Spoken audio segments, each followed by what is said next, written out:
with both of your parents gone now, how does that like make you feel? Like, does it make you still feel like, dang, like a little depressed? Does it make you feel like now I gotta get that legacy going with them? Like I gotta keep their names alive forever. Like what's the plan and how does that affect you nowadays? You know what I'm saying? You touched on all three emotions.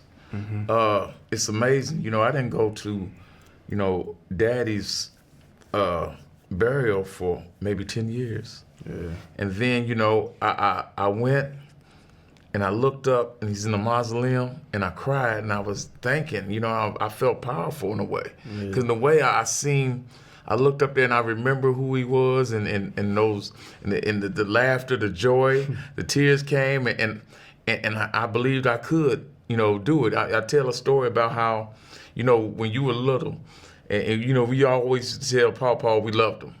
Used to say, I love you, and he would say, he never really would say it back. But I was 36 years old one time, and I called him, and I was talking to him, and I said, I love you, like I usually do on the phone. And he said, I love you too.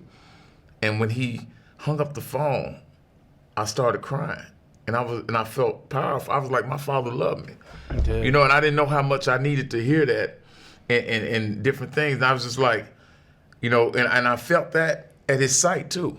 And I remember sitting in the car looking back at the site and feeling emotional and feeling power behind that. And to be honest with you, even with the death of Mama, I see these butterflies, and they say butterflies are a reminder of your loved ones coming around you. There was one that was in my car one time, and I seen that, but no, he's on the car, and I took a picture of it, and I was somewhere 3-4 miles away. And that same butterfly flew in to where I was, and I actually put the camera on him and it was like, look at this butterfly flying. People were sending me messages like, somebody loved ones and different ones. And I can still feel, her power and her words, man. And it's so crazy that, she had all these sayings. When every tub got to sit on his own bottom, and when your hands in a lion's mouth, you got to be careful how you move it around. And you be thinking, ain't no lion around here. What the tub got to do?